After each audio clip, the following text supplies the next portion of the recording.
Driver বাচ্চা, তোর এত বড় সাহস তুই তোর ম্যাডামের গায়ে হাত দেস? ম্যাডাম এখানে তো রাগ করার কি আছে, স্যার তো আর বাসায় নাই। তোর স্যার বাসায় নাই তো কি হয়েছে? লেগে তুই আমার গায়ে টাচ করবি? ম্যাডাম আপনি দেখতে যেমন সুন্দর তেমনই হট। আমি ড্রাইভার হয়েছি তাতে কি হয়েছে? আমিও তো দেখতে স্মার্ট। আমাকে 5টা মিনিট সময় দেন না। তোর সময় দিব মানে আজকে তো স্যারের কাছে চাকরি খাইয়ে দিতে আসছি। ম্যাডাম চাকরির ভয় আমি পাই না। নেন, আপনাকে আমি 1 লাখ টাকা দিলাম, আপনি আমাকে কিছুক্ষণ সময় দেন। কি রে, তুই আমার টাকা দিয়ে কিনতে চাস? তুই বাইরে আমার বাসা থেকে, নাহলে আমি পুলিশকে ফোন দিব। বুঝছি ম্যাডাম, 1 লাখ টাকা হবে না। নেন, আরো 1 লাখ টাকা দিলাম, মোট 2 লাখ টাকা। পুলিশকে কল দেওয়া লাগবে না। ভাইবা দেখেন, কিছুক্ষণ সময় দেওয়ার জন্য 2 লাখ টাকা। সামান্য সময়ের জন্য 2 লাখ টাকা? কেউ তো জানবে না। থাক, রাজি হয়েছে। আচ্ছা ঠিক আছে, এখন চা খাবা? শুধু কি চা খাবো? চায়ের সাথে টাও খাবো, চলেন। আচ্ছা, তুমি আমাদের বাসার সামান্য একজন ড্রাইভার, তুমি 2 লক্ষ টাকা কই পাইলা? ম্যাডাম অনেকদিন যাবত আপনার জন্য আমি 2 লক্ষ টাকা জমাইছি। আচ্ছা, তোমার ঘরে বউ নেই? না ম্যাডাম, আমি তো বিয়েই করি নাই। ও, তাহলে তুমি আবার কবে আসবে? এরকম সুযোগ আবার যখন আসবে তখন আসুন। আচ্ছা ঠিক আছে, এই কথা যেন কেউ জানতে না পারে। এখন তুমি তাড়াতাড়ি যাও। আচ্ছা ঠিক আছে ম্যাডাম, কেউ জানবে না।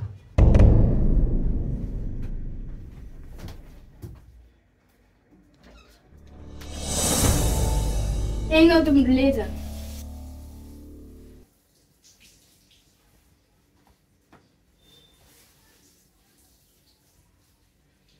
আচ্ছা টাকা 2 লাখ দাও। কিসের 2 লাখ টাকা? কেন, যে কালকে ড্রাইভারকে দিয়ে পাঠালাম সেই 2 লাখ টাকা? ড্রাইভারের বাচ্চা, আমার টাকা দিয়ে আমারই ব্যবহার করে নেব। ও আচ্ছা, কালকের টাকা দিতে আসছি, আমার মনে ছিল না।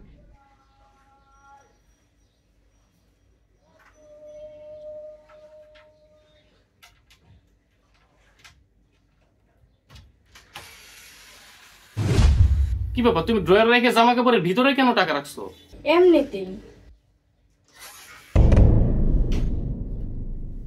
নাও তোমার টাকা। আচ্ছা ঠিক আছে, তুমি সাবধানে থেকো, আমি গেলাম।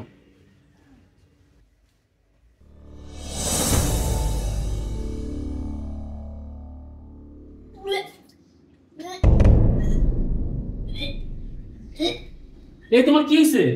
বমি করতেছিল তুমি? মাথাটা ঘুরাইতেছে, বমি বমি লাগতেছে। আচ্ছা ঠিক আছে, তুমি এখন রেডি হও, ডক্টর কাছে নিয়ে যাবো। আসো আসো আসো।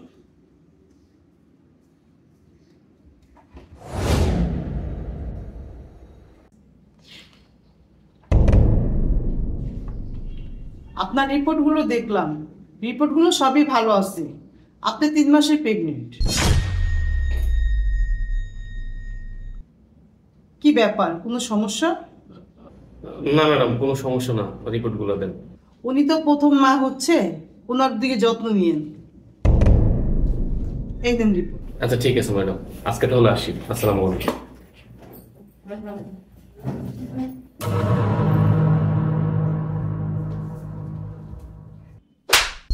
এই তুই 3 মাসে প্রেগনেন্ট মানে? তুই 3 মাসে প্রেগনেন্ট কিভাবে হলি?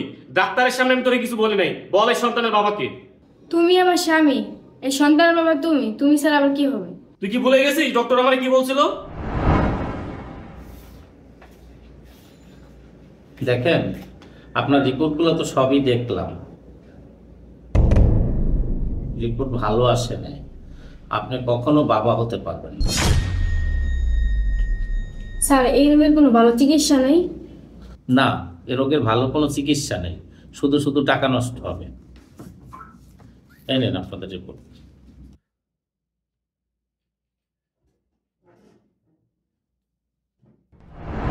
আমি কখনো বাবা হতে পারবো না, তাহলে এই সন্তান আমার হলো কিভাবে? সত্যি করে বলে সন্তান কার, না হলে কিন্তু আমি মেরে ফেলবো একদম। দেখো, কাকির বাসে কুকির ডিম পেয়ে গেছে, আমি আর কিছু বলতে পারবো না। তোর আর কিচ্ছু বলা লাগবে না, তুই বের হ আমার বাসা থেকে।